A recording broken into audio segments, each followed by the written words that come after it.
students, how are you all? This is Sarika Saini and today I am going to teach you the poem Rain on the Roof. Dear students, आज हम जो है Rain on the Roof poem पढ़ने वाले हैं और ये आपकी थर्ड पोएम है. It is a very beautiful poem. बहुत ही अच्छी जो है सुंदर नेचर पोएम है ये and it is written by the poet Court Skinny. इसे Court Skinny ने लिखा है. So let us start the poem. When the humid shadow hover. Humid means here नमी से भरी हुई. Shadow छाया. Hover means है मंडराना.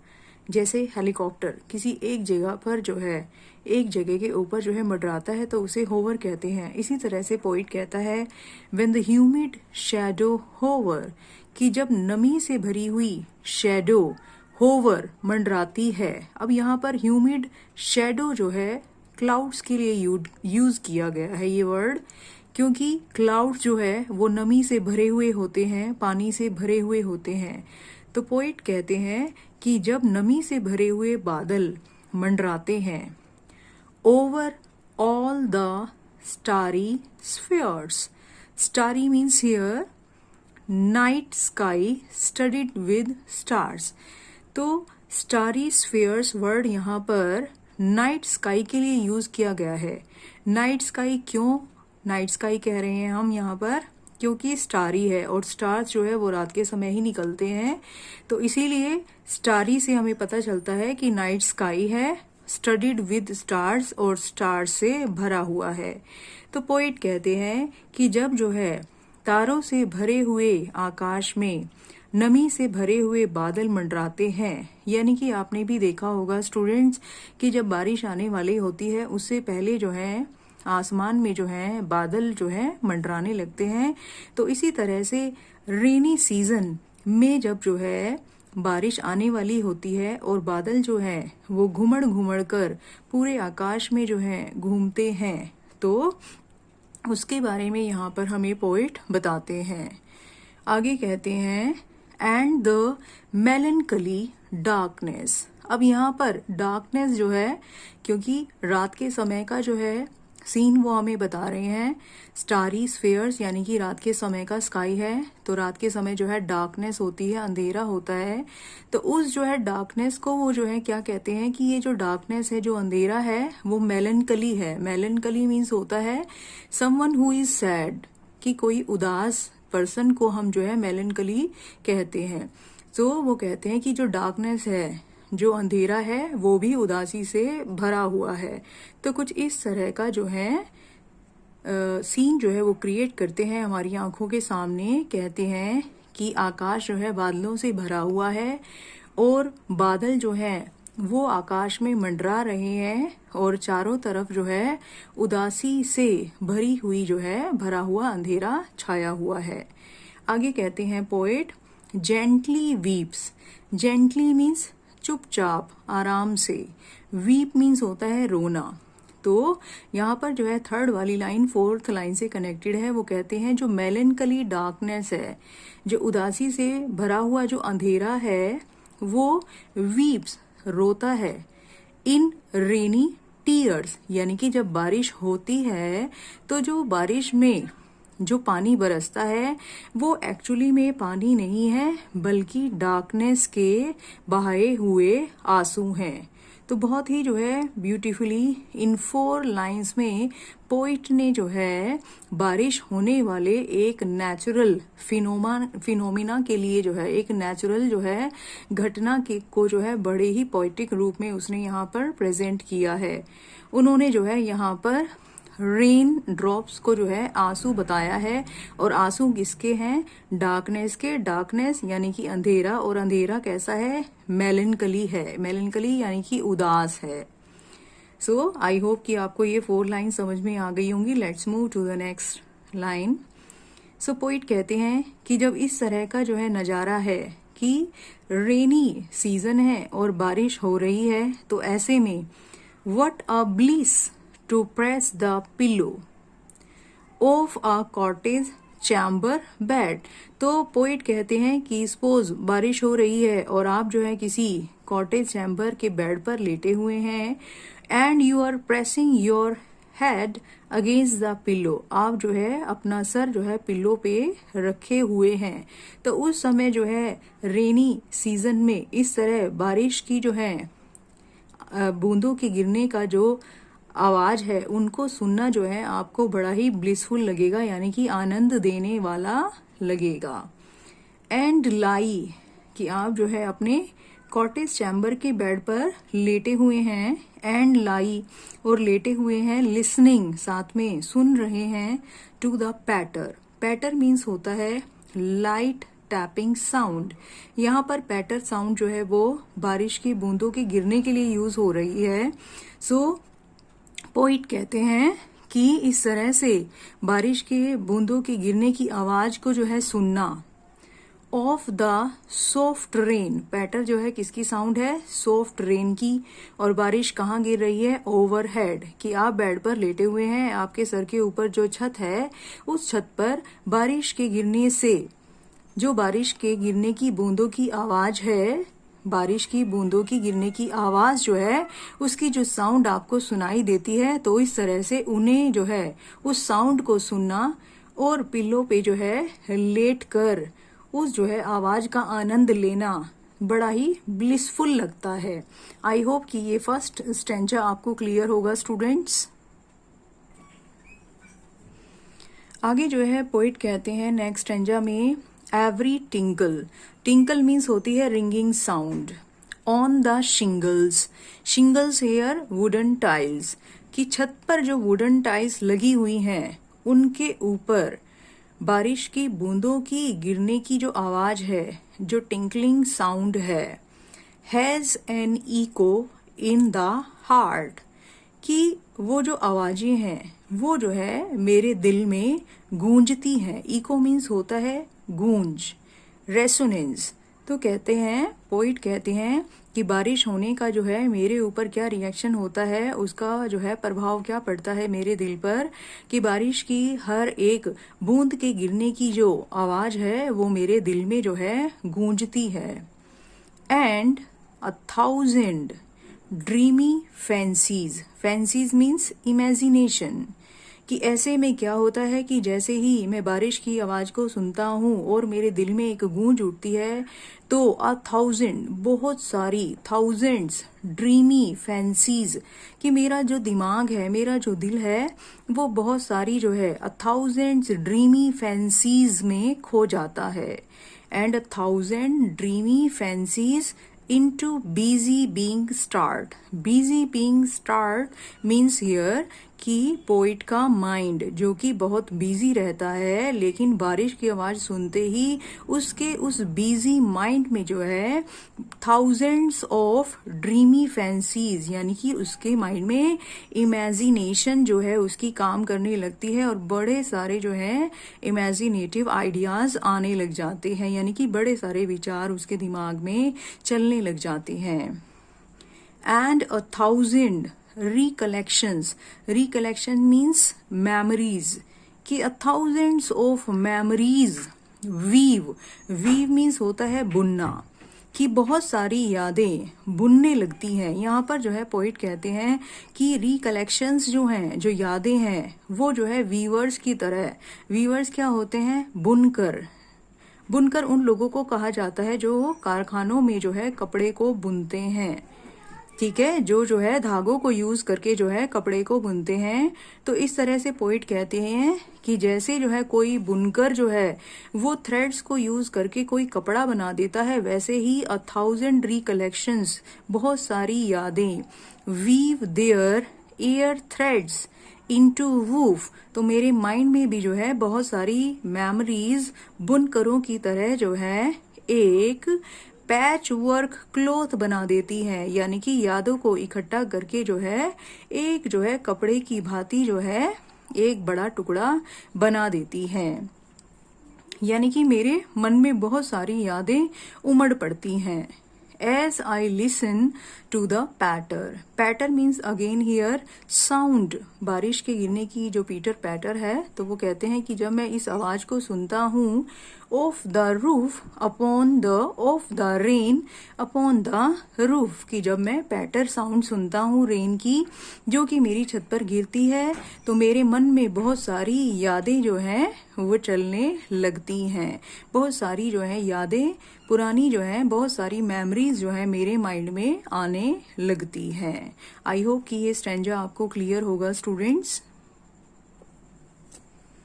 अब नेक्स्ट स्टैंजा में जो है पोइट कहते हैं कि जब मैं जो है बारिश के गिरने की आवाज को जो है अपने बेड पर लेटा हुआ सुनता हूँ तो फिर क्या होता है, now in memory comes my mother, कि मुझे अपनी पुरानी यादें जो हैं याद आने लगती हैं। और पुरानी यादों में मुझे कौन मिलता है, माई मदर, मुझे अपनी मदर की यादें आने लगती हैं। As she used in years agone, agone जो है ओल्ड इंग्लिश का वर्ड है, आजकल यूज नहीं होता है, लेकिन इसका मीनिंग क्या है, अगो। सो पोइट कहते हैं कि मुझे मेरी मदर का जो है वही फेस जो है याद आता है जैसा कि हुआ करता था बीते हुए सालों में।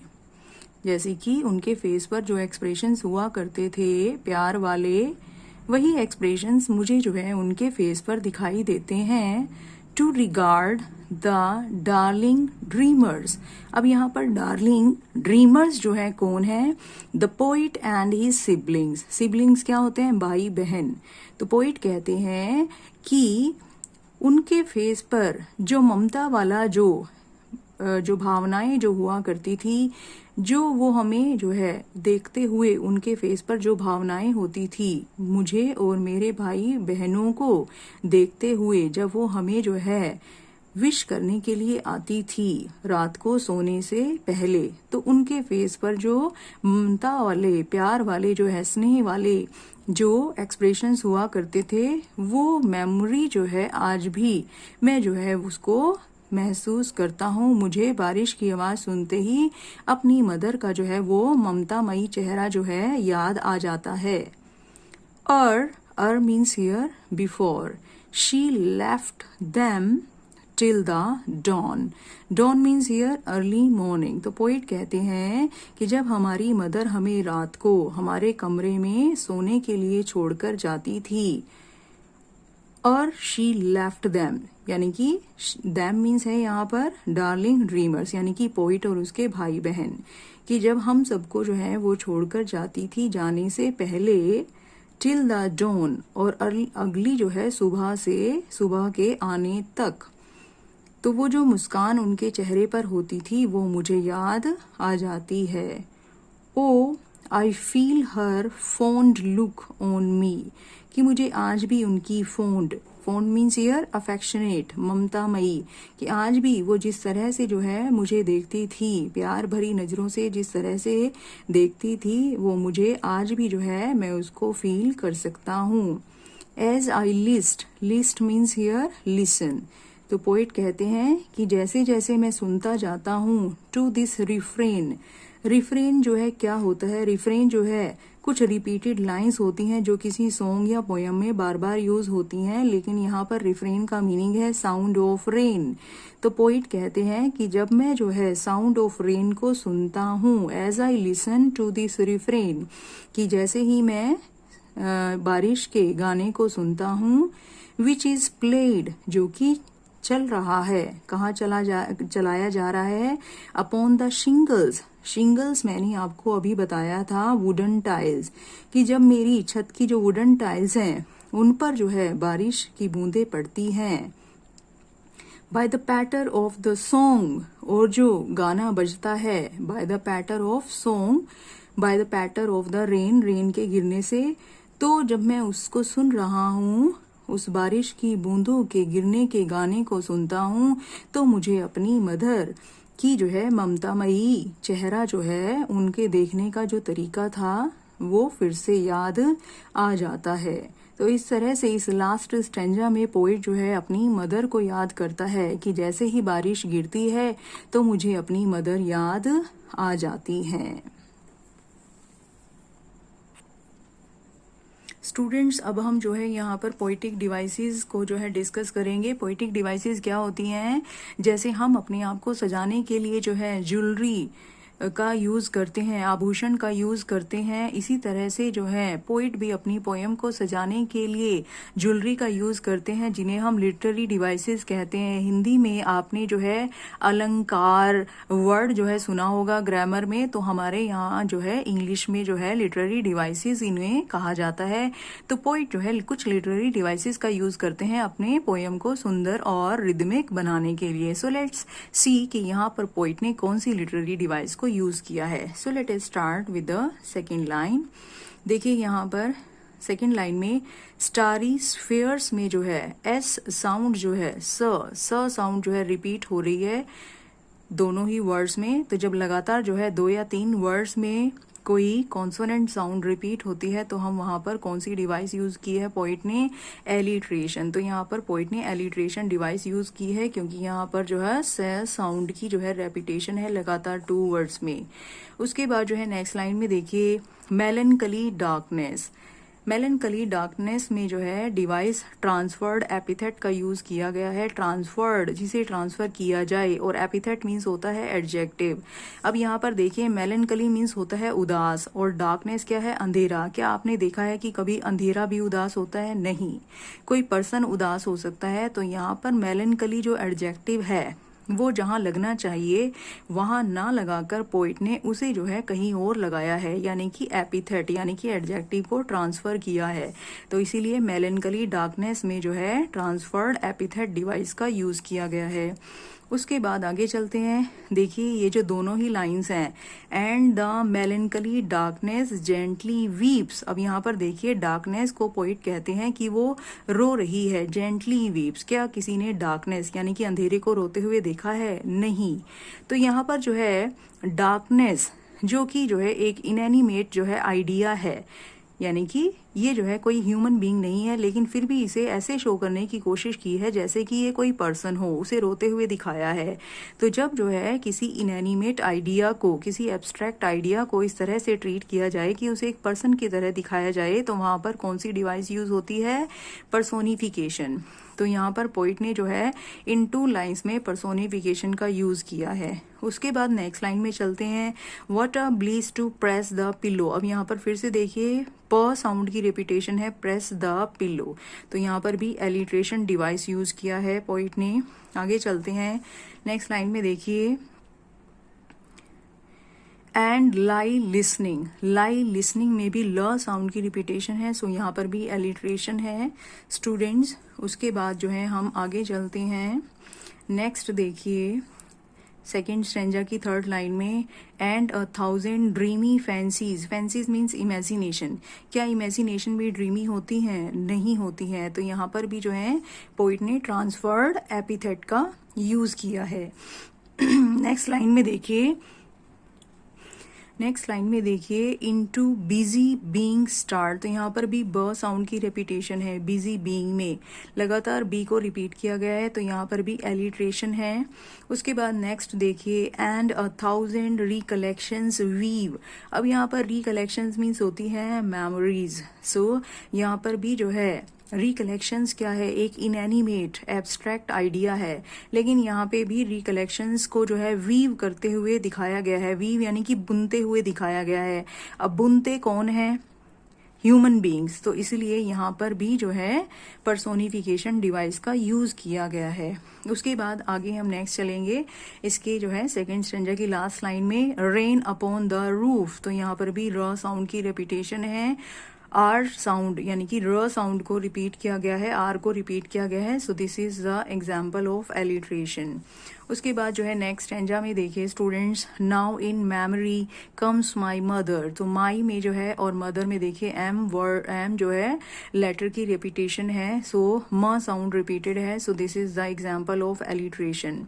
उसके बाद जो है देखिए फिर से एक बार एलिट्रेशन है डार्लिंग ड्रीमर्स में, यहाँ पर जो है फिर से एलिट्रेशन यूज किया गया है। उसके बाद हम जो है इसकी राइम स्कीम को जो है डिस्कस मैं करना चाहूंगी। देखिए राइम स्कीम हम कैसे पता चलाते हैं कि फर्स्ट लाइन के जो है एंडिंग वर्ड को देखिए, पढ़ के देखिए, इसे होवर और की साउंड आ रही है तो हमने जो है इसे अ साउंड जो है इसको दे दी है। ऑल लेटर लिख दिया है यहाँ पे। स्फेयर्स में जो है स्फेयर्स अर्स इससे जो है डिफरेंट है, तो इसको मैंने बी लेटर दे दिया है। डार्कनेस में जो है एस है, सो इस तरह से एस की एंडिंग साउंड एस वाली आ रही है, तो ये भी डिफरेंट है, तो इसको सी का जो है मैंने सिंबल दे दिया है। टीयर्स स्फीयर्स यहाँ पर साउंड सेम है, तो जो सिंबल हमने बी को दिया था वही सिंबल हमने टीयर्स को भी दे दिया है। फिर है पिलो, अब ये वाली साउंड भी न्यू है, तो इसके लिए मैंने डी वर्ड यहाँ पर डी लेटर यूज़ किया है। बेड जो है बेड में एड साउंड आ रही है, तो इसको मैंने ई का नाम दिया है। फिर उसके बाद जो है पैटर, पैटर में जो है ये भी साउंड डिफरेंट है, एटो वाली साउंड आ रही है, तो इसको मैंने एफ लेटर से शो किया है। और head over head head bed, तो इनकी साउंड सेम लग रही है, इसलिए मैंने इसको जो है सेम सिंबल दे दिया है ई। अब हम इनको कंबाइन करेंगे तो क्या बन जाएगा, A B C B D E F E. तो इस तरह से जो है डियर स्टूडेंट्स इस पोएम की जो राइम स्कीम है क्या है, A B C B D E F E. I hope कि आपको राइम स्कीम जो है कैसे फाइंड आउट करते हैं ये समझ में आ गया होगा। नेक्स्ट देखिए स्टूडेंट्स, अब हम जो है इस पोएम का थीम डिस्कस करेंगे कि rain on the roof poem में पोइट ने जो है क्या थीम लिया है। The poet wants to show through this poem, poet इस पोएम के थ्रू ये शो करना चाहता है that the rain has a healing power, कि रेन में जो है हीलिंग पावर होती है। हीलिंग पावर मीन्स कि कोई अगर बीमार है, कोई उदास है, तो उसको जो है वो ठीक कर सकती है। The sound of rain drops can revive our sweet memories in our busy mind, कि हमारे बिजी माइंड में जो स्वीट मेमोरीज, हम जो है जो यादें भूल चुके हैं, तो जब हम जो है साउंड ऑफ रेन ड्रॉप्स को सुनते हैं तो वो भूली हुई जो स्वीट मेमोरीज हैं वो फिर से रिवाइव हो जाती हैं, फिर से तरोताज़ा हो जाती हैं, फिर से हमें याद आ जाती हैं। इन दिस वे, और इस तरह से the rain comforts our overworked mind, इस तरह से पोइट कहना चाहते हैं कि रेन जो है हमारे ओवरवर्क्ड माइंड को कंफर्ट करती है, उसे आराम पहुंचाती है। By taking us back to our lovely past, हमें हमारे जो है लवली पास्ट में वापस ले जाती है, और हमारे जीवन की जो अच्छी यादें होती हैं वो हमें याद दिलाती हैं। उसके बाद जो है पोइट क्या मैसेज देना चाहता है, the poet wants to give a message, poet ये मैसेज देना चाहता है कि rain has a healing power, rain के पास हीलिंग पावर होती है। Rain can form lasting memories in human mind, कि रेन जो है हमारे माइंड में कुछ जो है देर तक चलने वाली यादें बना सकती हैं, जिन्हें हम जीवन भर नहीं भूलते हैं। इट रिफ्रेशेस अस, वो हमें रिफ्रेश भी कर देती है। एंड फोर्सेस अस, और हमें फोर्स करती है to relive our past memories, कि हम जो है अपनी पास्ट की मेमोरीज को फिर से जी सकें, यानी कि जो भी अच्छा हमारे हुआ है पास्ट में उसको हम फिर से अनुभव कर सके। So I hope student that the poem is clear to you all, the literary devices are also clear, the theme and message is also clear, and you understand all the meanings of the difficult words। अगर आपको poem अच्छे से समझ में आ गई होगी, सो आप जो है लाइक बटन को प्रेस कीजिए। If you have not subscribe my channel then please subscribe it and share it with your friends. Thank you students.